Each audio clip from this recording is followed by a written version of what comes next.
Company appear થઈ ગઈ છે, કોર્ટમાં કંપની અપિયર થઈ ગઈ છે. પણ સાહેબ એપીઆર મંજૂર નથી થઈ, રિજેક્ટ થઈ છે કાલે. ઠીક છે, મેં અત્યારે ખરી નકલ કઢાવવા આપી દીધી છે, બરોબર. ખરી નકલ તમને આપી દઉં હું, કારણ કે રિજેક્ટ થઈ. કારણ કે તમારા જે વકીલનું વીપી મંજૂર નથી થયું, કોર્ટે વીપી મંજૂર નથી કર્યું, એની રિજેક્ટ કરી કાલની જે. ઠીક છે, પણ તો અત્યારે અમે કામ કરીએ છીએ. બરાબર? પણ સાહેબ ક્યાં કામ, પણ હજુ સાહેબ એપીઆર મંજૂર જ નથી થઈ. હા, તો સાહેબ કરીએ છીએ. સાહેબ, તમને બેસાડજો. પણ સાહેબ બેસાડવાનું મેં સાહેબ કામ ના કરવાનું નથી કહેતો. હા, હું તો ખાલી પછી કામ સાહેબ કરવા તમને દો. હુકમ કહું. હા, એ હુકમ મેં વાંચી લીધો. સાહેબે મને કીધું સૂચના એટલે આવી અમારે, ગઈ. બરાબર. પણ સાહેબ અત્યારે તમે હજુ કામ પણ કરવા દો, મંજૂર કા નથી પછી થઈ. હું તમને બેસાડી દઉં. કામ તો બેમાં ચાલુ જ છે. બસ તો ચાલુ છે. તો ઠીક છે, કામ ચાલુ રહે. પણ હું સાહેબ ખાલી મારી પાસે હા, તો તમે સાહેબ કોર્ટનો કોર્ટમાં જાઓ મનાઈ ને. હુકમ છે. ઠીક છે. કોર્ટનો મનાઈ હુકમ છે. માની લો મેં ઉલ્લંઘન કર્યું, તમે કોર્ટમાં જાઓ, માંગો કે ભાઈ મારે હા, તો પછી એ તો કરવાનું જ છે ને. જઈ શકો, જઈ શકો.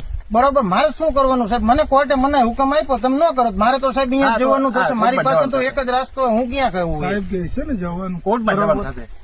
પણ હું તો સાહેબ કોર્ટમાં જ જાઉં ને. કાલ સાહેબ વીપી મેકું ઓલું થયું, બરોબર. બધી વાત સાચી. અત્યારે તમને હું અહીંયા આવે નથી વાંધો, તમારે કોર્ટમાં જવાનું થાય કે આ તમારા હુકમનો ભંગ કર્યો. બરાબર? અત્યારે અમને કામ કરવા દો. ચાલુ છે અત્યારે કામ? હા, કામ ચાલુ. બીજી કઈ માથાકૂટ? ના, બસ અત્યારે કોર્ટમાં. બીજા કોઈ ઓબ્સ્ટ્રક્શન હોય તો પછી બેસાડો મંડો. તમારે બીજું ના સાહેબ, હું બીજું કઈ બોલ્યો જ નથી. આ એક જ છે. તમારા માટે નહીં, બીજા લોકો માટે કે આગળવાળા કોઈ આવ્યું હું તો તમને એક જ વસ્તુ કીધી. મારી ઠીક તો છે, સાહેબ આમાંથી કોઈનો તમને- હિસ્સો બનશે આ લોકોમાંથી? તમારે તમારું ખેતર છે. મારું આગળ ઠીક છે, તમારું શું ભાગ છે આમાં? એ તો ખાલી વિડીયો ઉતારવાનો. ખાલી વિડીયો જ ઉતારે સાહેબ. એ કોઈ ઓબ્જેક્શન ના લેતો. ચાર વાર શબ્દ આવી. બોલ્યા નથી, બરોબર. સાહેબ મારી એક જ વસ્તુ હતી કે આ રીતનો મને હુકમ મળ્યો છે. ઠીક છે, એ હુકમને માન્ય તો સાહેબનો હું કહું છું. વકીલ બરાબર, સમજ્યા ને? તમારે હવે મારી વિરુદ્ધમાં તમારે જવું થાય કોર્ટમાં. એ તમે જતા રહ્યો. મેં એમ નહીં સમજાય. તમને એવો પ્રશ્ન હોય, તમે કન્ટેમ દાખલ કરી દો. કન્ટેમ દાખલ કરવાની.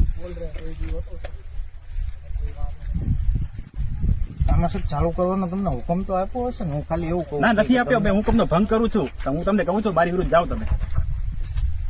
સાહેબ પોતે એસડીએમ સાહેબ.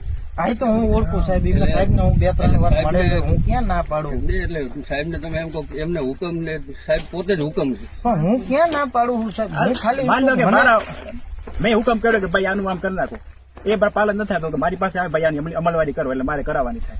તમને હુકમ કોર્ટે આપ્યો છે, કોર્ટની અમલવારી થાય. તમે કોર્ટમાં જાઓ પાછા અને ત્યાં માંગો દુવાઈ કે ભાઈ અમને આ રીતનું થાય છે, આ લોકો અમારા બળજબરી ઘૂસ્યા છે. બરાબર?